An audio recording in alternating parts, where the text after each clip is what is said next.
Bonjour, aujourd'hui je vais vous présenter la méthode du processus W pour abonder à la démocratie représentative et transformer le mode managérial à l'intérieur de l'entreprise.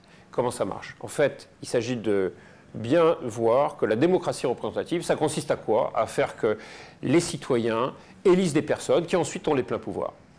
Et ça n'est plus satisfaisant parce que ce plein pouvoir, pour des années, alors que la conjoncture change, alors que les informations viennent nous percuter, que nous avons accès les uns et les autres à de l'information en temps réel, eh bien, ça n'est plus satisfaisant pour personne que de donner un chèque en blanc pour des années à quelqu'un. Et donc, il faut néanmoins désigner des dirigeants. L'entreprise a néanmoins besoin évidemment d'avoir des décideurs qui restent en place. Donc, comment concilier ces deux éléments-là? Eh bien, il faut bien percevoir qu'aujourd'hui, la démocratie représentative est articulée sur la base de décideurs qui, lorsque ils veulent prendre une décision, sollicitent des experts, font appel à des expertises pour rédiger des diagnostics qui prennent la forme de rapports qui leur sont remis. Et lorsque le rapport est remis, souvent en grande pompe, alors le décideur peut dire « j'ai compris ». Je prends mes responsabilités, je prends des décisions. Le problème, c'est qu'il est, il ou elle, seul alors à avoir compris, seul avec les experts, mais le citoyen, lui, n'a pas le même niveau d'information. Et donc, comment construire ce partage d'un même niveau d'information avec le citoyen? Eh bien, ça veut dire qu'il faut intercaler entre le travail des experts qui posent un diagnostic approfondi et la décision du décideur qui doit prendre et rendre un arbitrage, il faut intercaler l'activation et l'implication d'une multitude de corps intermédiaires pour aller chercher les citoyens, pour aller chercher les parties prenantes concernées par l'une quelconque des propositions qui peuvent éventuellement être prises au final, pour faire en sorte qu'il y ait un partage de diagnostics, un partage d'informations, un partage de propositions avec tout le monde. Et bien, pour faire ça, ça veut dire qu'il est nécessaire de prendre le travail des experts, non pas comme étant un travail fini, mais un travail introductif au débat. En fait, le travail des experts consiste à mettre un sujet en équation. Quand le sujet est en équation, alors on peut faire passer cette équation et proposer à tout le monde d'essayer de la résoudre, pour que chacun participe à la recherche de la solution. Et donc, comment structurer cette recherche collective de solutions? Et ça veut dire qu'il faut distribuer la parole entre tous les acteurs. Et pour ça, on va faire un petit schéma et nous allons voir un W apparaître. Alors, en abscisse, on positionne le temps. Il s'agit de distribuer la parole dans le temps. Et on la distribue à qui? À des acteurs qui ont un poids différent dans la décision. Donc, les acteurs qui sont placés tout en haut en ordonnée, ce sont les décideurs qui ont les pleins pouvoirs de décider finalement. Tout en bas, les citoyens ou les salariés de l'entreprise qui n'ont que très peu de pouvoir dans le processus de décision et dans la démocratie représentative qui n'ont finalement aucun pouvoir.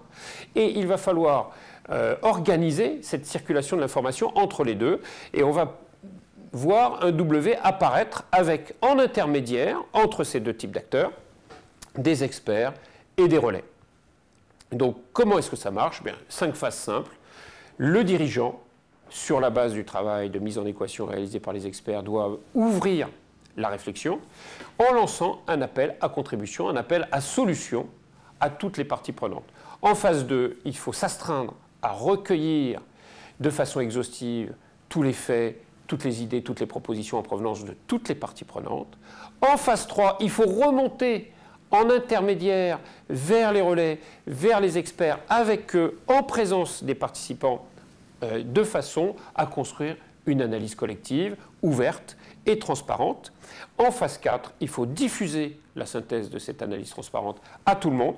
Lorsque la diffusion ne fait pas remonter de réactions négatives, ne fait pas remonter de contre-propositions, ne fait pas remonter d'oubli dans le déploiement du raisonnement, alors ça veut dire qu'il est possible de bâtir un raisonnement collectif. Ce raisonnement collectif, eh bien, il s'impose à tous, il s'impose aux décideurs, il s'impose aussi aux dirigés et aux experts, mais ce n'est pas alors le décideur qui a produit sa décision toute seule sur la base d'un travail d'expert, c'est le collectif qui co-construit son diagnostic, qui co-construit les décisions. Le décideur ensuite prend ses responsabilités. Les citoyens et les managers, les salariés dans l'entreprise, à tous les étages, toutes les parties prenantes, ont des responsabilités à prendre également.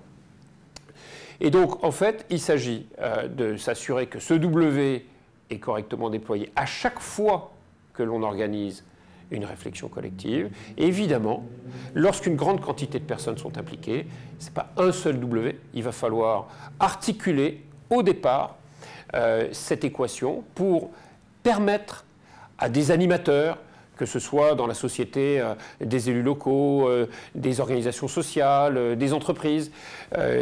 Si on est dans l'entreprise, il faut que tous les managers aient la possibilité, et même le comité d'entreprise, le CHSCT, aient la possibilité également de diffuser et d'utiliser ce module de dialogue qui a été préparé en amont pour que, à tous les étages du corps social, la réflexion puisse se déployer, que chacun ait la possibilité de participer, ait la possibilité de formuler ses propositions, ait la possibilité d'abonder à la réflexion collective, et puis que l'ensemble de ces acteurs aient la possibilité, à nouveau, de rediffuser dans leurs propres équipes, dans leur propre territoire, leurs composantes territoriales, leurs composantes sectorielles, leurs composantes de métier, rediffuser, redéployer à nouveau leur propre W. Et quand les W se sont déployés en cascade, alors, si l'ensemble est articulé sur une base de données unique, comme c'est possible avec le portail